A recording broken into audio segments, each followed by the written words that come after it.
नमस्कार, सलाम, शास्त्रीय काल। उपस्थित हैं एक नई कहानी के साथ।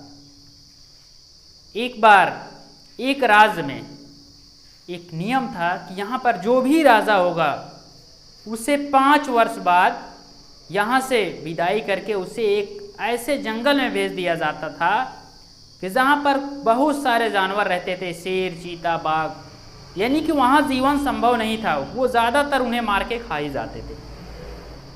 तो उस राज्य में ऐसा ही प्रक्रिया चलती रही।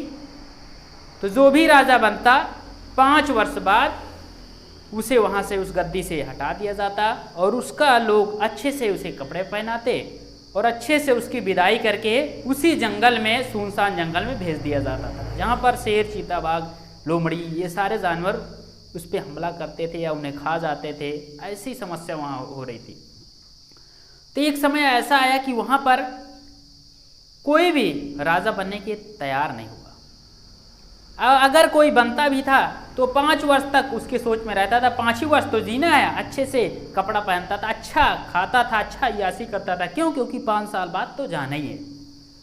एक बार जब वहाँ पर कोई राजा बनने के लिए नहीं मिला तो एक पढ़ा लिखा समझदार लड़का था, तो लोगों को लगा कि इसे राजा बनाना चाहिए। उसके पास गए, सभी ने रिक्वेस्ट किया कि आप हमारे राज्य के राजा बन जाइए।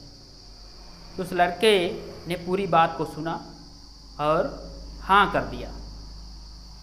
फिर एक शर्त भी बताई गई कि 5 वर्ष बाद यहाँ के राजा को एक घने जंगल में छोड़ दिया जाता है, जहाँ से लौट पाना मुश्किल है। उसके बावजूद उसने वो शर्त मान लिया। वो लड़का बोला, ठीक है, कोई बात नहीं, हम आपके यहाँ राजा बनने के लिए तैयार हैं। उसे राज्याभिषेक कराया गया, राजा बनाया गया। उसने सर्वप्रथम जो अपनी इच्छा जाहिर की, उसने अपने सेना कुछ टुकड़ी लिया सेना की और उसको लेके वहाँ पर गया जहाँ पर राजा को छोड़ा जाता था, जिस जंगल में। वहाँ गया, जंगल में देखा कि यहाँ पर तो बहुत सारी हड्डियाँ पड़ी हुई हैं, बहुत सारे राजाओं की, जो इसके पहले उस राज्य में राजा बने हुए थे। उसे लगा कि अब करना क्या चाहिए हमें।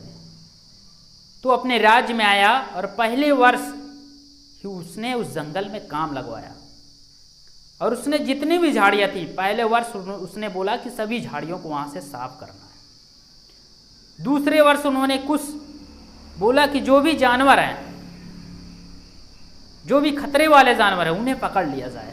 तो उन्हें पकड़वा लेता है। धीरे धीरे करके फिर वहाँ पर रोड बनवा देता है तीसरे साल। चौथे वर्ष वहाँ पर कुछ फैक्ट्रियाँ वगैरह आसपास डाल दिया जाता है, यानी वहाँ जीवन रहने लायक हो जाता है, जीवन जीने लायक जगह बन जाती है। 5वें साल जब उसका समय पूरा होने वाला था, तब उसने अपने राज से कुछ मंत्रियों को बुलाया और बोला कि मेरा समय पूरा हो गया है और अब मुझे ले चलिए, आप उस जंगल में छोड़िए जहाँ यहाँ के राजा की विदाई करने के बाद भेजा जाता है। फिर वहाँ के कुछ प्रजा ने बोला कि राजा साहब, अभी आपका 10-15 दिन और बचे हैं, 15 दिन और बचे हैं, आप 15 दिन तक और रुकिए, उसके बाद आपको जाना है। तो उसने बोला, ठीक है, 15 दिन बाद अगर मेरी विदाई है तो कोई बात नहीं, 15 दिन और रहता है। लेकिन वो व्यक्ति उस 5 वर्ष के बीच में बहुत ही ईमानदारी से और बहुत ही अच्छे तरीके से राज्य का संचालन किया होता है। प्रजा बहुत खुश होती है उसके राज्य में। उसके पहले जो राजा राज्य करते थे वो लोग अपने मौज मस्ती में ज़्यादा समय गुजारते थे, तो प्रजा भी उनसे असंतुष्ट होती थी। जब वो लोग को विदाई किया जाता था उन राजाओं की, तो प्रजा खुश होती थी, कोई बात नहीं, जाने दो। लेकिन इस बार समय कुछ अलग हो गया था। इस बार जब राजा की विदाई हो रही थी, इस लड़के का विदाई का समय आया और इसे भी अच्छे कपड़े पहनाए गए और अच्छे से इसे भी हाथी पर बिठा के विदा करने लगे। तो सभी प्रजा वहाँ पर रोने लगी और वो लड़का हंस रहा था, क्योंकि उसने लाइफ में ऐसा काम किया था कि उसे हंसी आ रही थी। क्यों? क्योंकि उसने कुछ अच्छा करके जा रहा था, कुछ बेहतर किया था लाइफ में। क्यों? क्योंकि उसे भविष्य की कोई चिंता नहीं थी, क्योंकि भविष्य का भी वो निर्माण कर लिया था कि मुझे रहना कैसे है, वहाँ जाना कैसे है, ज़िंदगी वहाँ भी अच्छे से गुजर जाएगी। अब उसे कोई टेंशन नहीं थी। और प्रजा इसलिए रो रही थी क्योंकि उससे पहली बार इतना ईमानदार और अच्छा राजा मिला हुआ था। तो आपको भी वही करना है लाइफ में। जब आप इस दुनिया को छोड़कर जाएं तो लोग आपके लिए रोएं, हंसे नहीं, बल्कि आप जाते समय हंसें, क्योंकि जब कोई पैदा होता है तो रोते हुए आता है, लेकिन जब आप इस दुनिया से जाएं ना तो हंसते हुए जाएं। ये है आपकी, और लोग आपके लिए रोएं। जन्म के समय लोग हंसते हैं और हम रोते हैं, लेकिन हमें लाइफ में ऐसा कुछ करके जाना है कि हम हंसें और लोग हमारे लिए रोएं।